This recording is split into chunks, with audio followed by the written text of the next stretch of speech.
کہ اس باطل حکومت سے جان چھڑائے، لیکن جب یزید کا لشکر پہنچا اور طاقت اور فستائیت اور ظلم کوفہ میں شروع ہوا تو وہی کوفہ کے لوگ مسلم بن عقیل کو اکیلا چھوڑ کے گھروں میں چلے گئے، اور پھر عین اس وقت جب انہیں قلعے کی فصیل سے گرایا جا رہا تھا تو اس وقت کوفہ کے لوگ عید کی تیاریوں میں لگے ہوئے تھے، بازاروں میں شاپنگ ہو رہی تھی۔ اس طرح امام حسین بھی بالکل اکیلے رہ گئے تھے، وہ بھی چاہتے بڑی آسانی سے دیکھیں اپنی جان، اپنے خاندان کی جان چھڑا سکتے تھے، وہ کہہ دیتے ٹھیک ہے یزید تم جانو تمہارا کام، ہم تمہیں تسلیم کر کے سائڈ پہ ہو جاتے۔ انہوں نے ایسا نہیں کیا، کیونکہ اس قربانی کے بعد اسلام بدلا۔ میں کسی پھر ویلاگ میں تفصیل سے آپ کو بتاؤں گا۔ ہماری چونکہ یاداشت کمزور ہے نا، ہمیں یہ کھیل، یہ قربانیاں، یہ جبر، یہ نظر نہیں آتا، یہ نیا نہیں ہے، یہ دہرایا جا رہا ہے۔ پاکستان میں آپ دیکھیں شیخ مجیب کے ساتھ جو ہوا، ذوالفقار علی بھٹو کے ساتھ اس وقت بھی جو پھانسی کے وقت جو یزید جو کرتے رہے، اور آج جو عمران خان کی جدوجہد ہے، اس کا بنیادی اصول حق اور باطل کا ٹکراؤ ہے۔ کربلا میں بظاہر یزید بہت طاقتور تھا، ریاست تھی، وسائل تھی، بڑی فوج تھی، عدالتیں تھیں، سب کچھ اس کے پاس تھا۔ امام حسین علیہ السلام نے صرف اصولوں کی خاطر اپنی قربانی دی، اللہ کے دین کو بچانا تھا۔ آج وہی باطل قوتیں آپ کو پاکستان میں بھی نظر آ رہی ہیں، اسرائیل میں بھی نظر آ رہی ہیں۔ یہ پاکستان میں پہلے بھی پی سی او کے ججز تھے، 18ویں ترمیم تھی، 58B2 لائی گئی، فوجی اور سیاسی قوتوں کو مرضی کا نظام بنانے کے لیے ہتھیار دیے گئے، جو ڈوگر کوڈ یا آفریدی یا امین الدین آئینی بینچ آپ کو نظر آتے ہیں۔ فرق صرف یہ ہے کہ خان کے ساتھ عوام دل و جان کے ساتھ کھڑی ہے، خان کے حامی۔ لیڈرشپ میں البتہ عمران خان کی جس طرح ذوالفقار علی بھٹو کے دور میں مولانا کوثر نیازی تھا، مصطفیٰ جتوئی تھا، حفیظ پیرزادہ تھا، ڈاکٹر مبشر حسن جیسے لوگ تھے، آج عمران خان کے ساتھ ایسے ہی لوگ موجود ہیں۔ شیخ مجیب کی یحییٰ خان کے پوری رودات پڑھیں، یحییٰ خان بدکردار طاقت کے نشے میں جس نے عوام کا مینڈیٹ چھینا، ملک کو تباہ و برباد کیا، آج اسی کی طرز پر حکمرانی اور واردات کا طریقہ، اولڈ بک سٹائل۔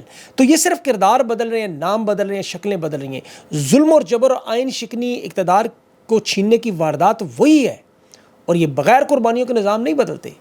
ہم کہتے ہیں نا کوفہ کے لوگ اس وقت نکل آتے واقعہ کربلا نہ، تو آج پاکستان کے لوگ نکل آئے، عمران خان 10 منٹ میں رہا ہو جائے گا، یقین کریں۔ عمران خان کو بڑی اچھی طرح پتہ ہے کہ یہ تاریخ دوبارہ دہراتے رہیں گے بار بار۔ اگر ان کی بات مان کے برطانیہ چلا جائے خان، وہاں بیٹھ کے لیکچر دے، پاکستان کی عوام کو بتائے، پہلے تو عوام نے کہنا جی خان بھی بھاگ گیا نواز شریف کی طرح، آصف زرداری کی طرح، پھر اس نظام کو ہمیشہ کے لیے عوام تسلیم کر لیں گے۔ بالکل اسی طرح اگر امام حسین علیہ السلام سے یزید کی بیعت کر لیتے، مان لیتے، تو پھر نماز پڑھنا، روزے رکھنا، اللہ کے دین کو تسلیم کرنا، فحاشی، عریانی، شراب، جوا، یہ سب غلط نہ سمجھا جاتا کہ جی خلیفہ کر رہا ہے، سب کر رہے، حکم آ رہا ہے، عوام مان لیتی، اللہ کا دین بگڑ جاتا، رسول اللہ کی محنت چلی جاتی۔ اسی طرح عمران خان کو بھی اس چیز کا اندازہ ہے کہ آج اگر وہ سرنڈر کرے تو پاکستان میں یہ 2 نمبر نظام کو ہمیشہ کے لیے سند مل جائے گی۔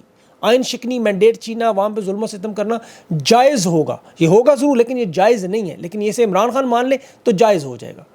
آج وہ ایک لوٹا عثمان چودھری N42 سے قرآن پاک پر حلف توڑ رہا ہے، آپ کے سامنے، آنکھوں کے سامنے قرآن پاک پہ حلف توڑنا کتنا بڑا معاملہ ہے، لیکن یہ شخص نکل گیا، کل اسے عمران خان پارٹی میں لے لے، پر دوسرا بھی حلف اٹھا کے توڑے گا، تیسرا بھی، ایک روایت بن جائے گی کہ اللہ کے دین اور قرآن پاک کی کوئی اہمیت نہیں۔ یہ ڈکٹیٹر جتنے آئے، یہ نوکری کرتے ہیں، فوج میں باقاعدہ حلف اٹھایا جاتا ہے اللہ کے نام کے نیچے کہ ہم سیاست سے دور رہیں گے، لیکن ایوب خان، ضیاء الحق، مشرف، یحییٰ، ان سب لوگوں نے اپنے حلف توڑے، تو ایک روایت بنی۔ ضیاء الحق نے PTV پہ بیٹھ کے وضو کر کے نفل پڑھ کے کہا تھا 3 مہینے میں الیکشن کرواؤں گا، اللہ کے کلام کا حلف توڑا، وہ انجام خیر اس کا جو ہوا آپ جانتے ہیں۔ لیکن یہ ایک عام بات بن جائے، قرآن پاک پہ حلف دے کے توڑنا، اسمبلی کے نیچے اللہ کے ناموں کے نیچے کھڑے ہو کر حلف اٹھانا چوری کی سیٹوں پر، اسپیکر اسمبلی ابھی حج کر کے آیا ہے، یحییٰ آفریدی، امین الدین خان ابھی حج کر کے آئے ہیں، اندازہ کریں۔ تو یہ انہیں گناہ اور ثواب کا فرق ہے، یہ آپ کو بظاہر مسلمان ہونے کے دعوے کرتے ہیں، منافقت کا یہی تو معیار ہے۔ اب طاقت ان کے پاس ضرور موجود ہے، جسے یہ ماضی میں ہمیشہ آپ کو پتہ چھپاتے تھے جی ہم تو سیاست میں شامل نہیں ہیں، ہم تو الیکشن نہیں چھینتے، آج تو ان کے ٹاؤٹ دھڑلے سے TV پہ بیٹھ کے کہتے ہیں ہاں 2024 کا الیکشن اسٹیبلشمنٹ نے چھینا ہے۔ منہ بھائی کا اب اسٹیٹمنٹ دیکھیں، کہتا ہے چھینا ہے اسٹیبلشمنٹ نے 2024 کا الیکشن۔ اب اس وقت تحریک انصاف کے جو لوگ ہیں، ان کا کردار سامنے ساتھ آنا چاہیے۔ علیمہ خان کا جو بیان ہے، کل خان کا وزن کم ہو رہا ہے، سوشل میڈیا پہ طوفان مچا، تحریک انصاف کی قیادت کو طوفان برپا کرنا چاہیے، پریس کانفرنس کر میٹنگ کریں، دنیا کے بڑے بڑے اداروں کو انٹرویو دیں۔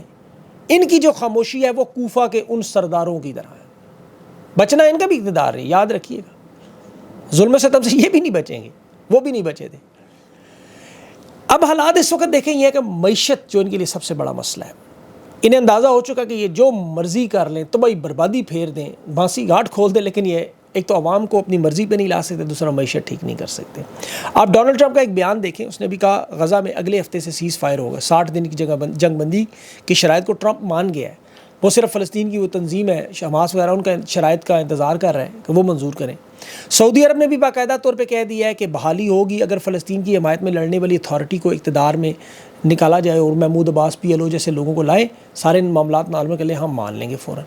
اب معیشت کو پاکستان کی دیکھیں، یہ بڑے غور سے آپ ذرا سمجھیں، اسے پوری پلاننگ کے ساتھ اسی لیے تباہ و برباد کیا گیا، اس سے نہج تک لایا گیا کہ لوگ 2 وقت کی روٹی سے محروم ہو، جو آپ ہو چکے ہیں، اور حکومت جو بھی پھر کرے آپ کو تسلیم کرنا پڑے۔ خواجہ آصف جو کھل کے اسما شرازی کے بارے میں دوسرے ایک ہی دن میں 2 دفعہ کہہ رہا ہے کہ اسرائیل کو تسلیم کرنے میں کوئی اعتراض نہیں، اس کی وجہ 5 سے 10 ارب ڈالر فوری امداد، پھر عرب امارات بحرین سے ایسے معاہدے کر کے 5-10 ارب جیسے انہیں ملے تھے مصر اردن کو، اسی طرح آگے معاملہ چلایا جائے 20 سے 30 ارب ڈالر کے قرضوں کی سرمایہ کاری میں، جس طرح مصر میں عبدالفتاح سیسی نے کیا مرسی کے ساتھ، اور پھر اسرائیل کو تسلیم کرنے کی شرط تھی، مرسی مان گئے، یہاں یہ مان جائیں، پاکستان کی معیشت کو ٹھیک کر دیں۔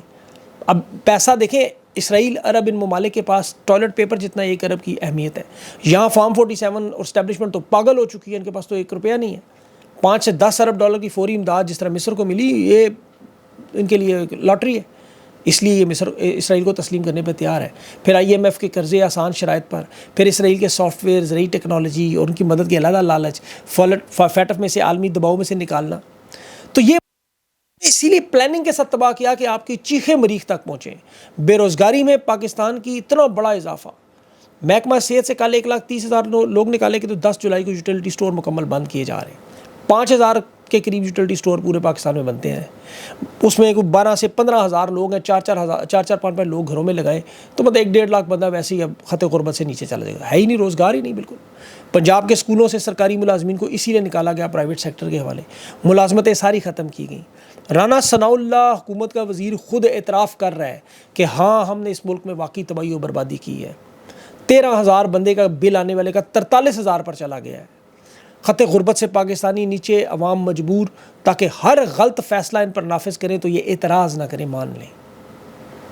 دیکھیں اگر یہ کہتے ہیں نا ہم جس طرح مشرف لیا یا ضیاء الحق ملک میں ڈالر لیا، ہم اس طرح ڈالر لیا تو عوام قابو آ جائے گی، پھر ہمارے اقتدار میں کوئی رکاوٹ نہیں ہے، انہیں وقتی طور پہ ریلیف مل جائیں گے۔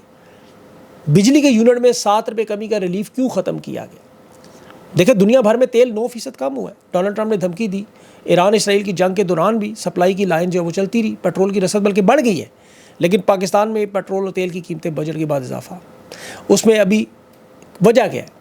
5 لاکھ ٹن گندم امپورٹ پہلے کی گئی، چینی امپورٹ کی گئی، اور جس اعلیٰ سطح کے اجلاس میں فیصلہ ہوا انہوں نے ہی ذخیرہ کر کے مہنگا کیا، اور وہی اعلان کریں ہم کارروائی کریں۔ انہوں نے لینڈ کروزر اور تمام بڑی گاڑیوں کی قیمتیں 65 لاکھ سے 1.25 کروڑ تک سستی کر دیں۔ آپ میں سے کتنے لوگوں نے لینڈ کروزر لینی ہے؟ ڈاکٹر حفیظ شیخ ماہر معیشت ہیں، اس نے بڑا زبردست ایک سٹیٹمنٹ ابھی دی کہ بے روزگاری ان کے جھوٹے دعووں پر بھی 6% مان لیں، وہ اب 22% خود تسلیم کر، 22% ملک کے لوگ بے روزگار ہیں۔ پھر یہ معاملہ اب اس میں KP میں کرنے کیا جا رہے ہیں وہ بھی بتاتا چلوں۔ 145 ممبران ہیں KP اسمبلی، سینٹ میں آپ کو پتا ہے KP کے انتخابات مخصوص نشستوں کو روک لیے گئے تھے، اب یہ وہاں پر 11 سینیٹر لانے ہیں، انہوں نے 11 سینیٹر جو انتخابات کرنے ہیں، ایک سینیٹر کو 13 ووٹ کی تقریباً ضرورت ہے، پھر حکومت کو 2/3 اکثریت سینٹ میں مل جائے گی، 6 سینیٹر نے وہاں چاہیے 11 میں سے۔ اب ان 6 سینیٹرز کو قابو انہوں نے کرنے کے لیے ابھی 3 ارب کی تو پچھلے الیکشن میں بولی تھی، اب مہنگائی ہے تو وہ 6 ارب ہو گیا ہوگا۔ IMF کی قسط کوئی نہیں ملی، لیکن یہ جو آپ سے ٹیکس وصول کرتے ہیں بجلی گیس پیٹرول کا، ان پیسوں سے یہ ہارس ٹریڈنگ کر کے اپنا کیٹل شو لگا کے عوام ممبران خرید کے دوبارہ حکومت بنانے کی کوشش۔ 12 سے طریقے صاحب میں چھانٹی ہو جائے گی، لوگ ایکسپوز ہوں گے۔ خان کی جو 10 محرم کے بعد کال ہے اس پہ معاملہ بہت سامنے آئے گا۔ فضل الرحمان صاحب KP میں کردار جو ادا کریں گے اہم، ان سے طریقے صاحب کہہ رہی ہماری حکومت نہ گرائیں، وہ کہہ رہے ہیں ابھی فی الحال دلچسپی نہیں ہے، اسٹیبلشمنٹ کی نہیں مان رہے۔ مولانا لیکن فنکار آدمی ہے، آپ کو پتہ ہے، وہ کہتے ہیں کرپشن اور بیڈ گورننس دیکھیں گے، تو وہ بہرحال ہمیشہ اقتدار کے ساتھ ہی کھڑے ہوتے ہیں، ابھی ان کا معاملہ سامنے آ جائے گا۔